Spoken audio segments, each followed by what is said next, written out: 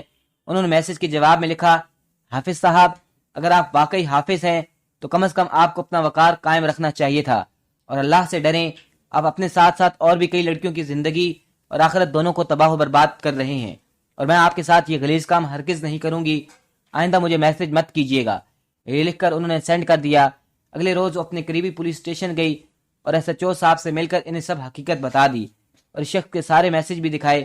S H O صاحب اسی دن اس office پر چھاپا مار کر بہت سے لڑکوں اور لڑکیوں کو گرفتار کر لیا جو اس خلیج کام میں حافظ صاحب کا ساتھ دے رہے تھے۔ آج وہ سب جیل کی سلاخوں کے پیچھے ہیں۔ وہ صاحب پتہ نہیں حافظ بھی تھے یا نہیں، یا صرف اپنے نام کے ساتھ حافظ لگایا ہوا تھا۔ وہ جو کوئی بھی تھا اللہ کے خوف سے بے نیاز تھا۔ وہ شاید یہ نہیں جانتا تھا کہ اوپر بھی کوئی ہستی ہے جو ان کے ایک ایک کام کو دیکھ رہا ہے اور ابھی رسی دراز کی ہوئی ہے۔ اس کے ساتھ وہ یہ بھی سوچ رہی تھی کہ عورت چاہے کسی بھی عمر کی ہو محفوظ نہیں۔ اس دنیا میں اکیلی عورت کا رہنا کتنا مشکل ہے، ہر قدم پر دھوکہ اور فریب کا سامنا ہے۔ سلمہ بیگم اپنے گھر میں ایک ہوم ٹیوشن بنا کر اپنی روزی کا ذریعہ خود سے بنا لیا۔ اب وہ بہت ہی مطمئن اور پرسکون تھی۔ سلمہ بیگم تو بولڈ اور سمجھدار تھیں جنہوں نے اس فریب سے خود کو بچا لیا۔ اللہ نے ان پر کرم کیا کہ وہ برائی کے چنگل میں پھنسنے سے بچ گئیں، ورنہ عورتیں آسانی سے بیوقوف بن جاتی ہیں اور لالچ میں آ کر بڑی مصیبت میں پھنس جاتی ہیں جن سے نکلنا محال ہوتا ہے۔ اس لیے ہر عورت کو خصوصاً تنہا اور بیوہ عورتوں کو بہت سوچ سمجھ کر اور آنکھیں کھول کر پھونک پھونک کر قدم اٹھانا چاہیے۔ سب سے بڑی بات یہ کہ صرف اللہ سے مدد مانگنی چاہیے اور اس پر مکمل بھروسہ کرنا چاہیے۔ سلمہ بیگم ایک عبادت گزار اور اللہ پر مکمل اعتماد کرنے والی تھی، اس لیے اللہ نے ان کو بہت بڑی مصیبت سے بچا لیا۔ دوستو، ویڈیو کو آخر تک دیکھنے کا شکریہ۔ کمنٹس میں بتائیے گا آپ کو یہ کہانی کیسی لگی۔ ملتے ہیں ایسی نئی دلچسپ کہانی کے ساتھ، تب تک کے لیے اللہ حافظ۔